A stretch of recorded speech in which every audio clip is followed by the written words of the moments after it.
గన్నవరం నియోజకవర్గం ప్రసాదంపాడలో 31 లక్షలతో నిర్మించిన సీసీ రోడ్డును ఎమ్మెల్యే యార్లగడ్డ వెంకట్రావు ప్రారంభించారు. 2 ఏళ్ల నమ్మకం అభివృద్ధి సంక్షేమ కార్యక్రమంలో ఇంటింటికి వెళ్లి ప్రభుత్వ అభివృద్ధి సంక్షేమ కార్యక్రమాలను ప్రజలకు వివరించారు.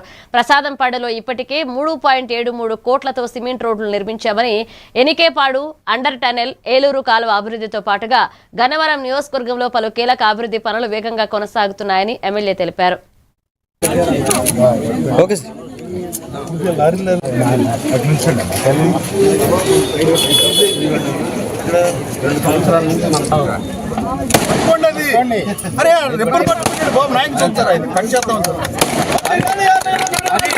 కట్టల మీద 1976 నుంచి నివాసం ఉంటున్న ఈ రోడ్డు 50 సంవత్సరాల తర్వాత 31 లక్షల రూపాయలు కేటాయించి రోడ్డు వేయడం జరిగింది. కట్టల మీద ప్రత్యేక దృష్టి పెట్టి పటేల్ నగర్లో 2.5 కోట్లు కానీ అన్నిటికీ అనుమతులు ఇచ్చాం.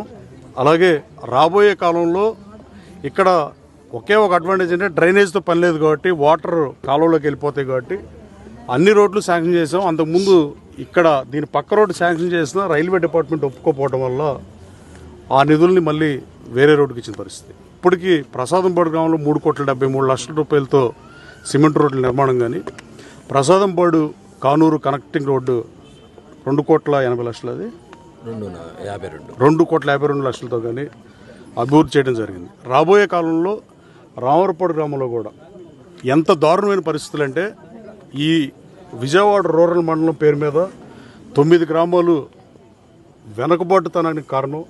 ఇవాళ కూడా 50-60 సంవత్సరాల తర్వాత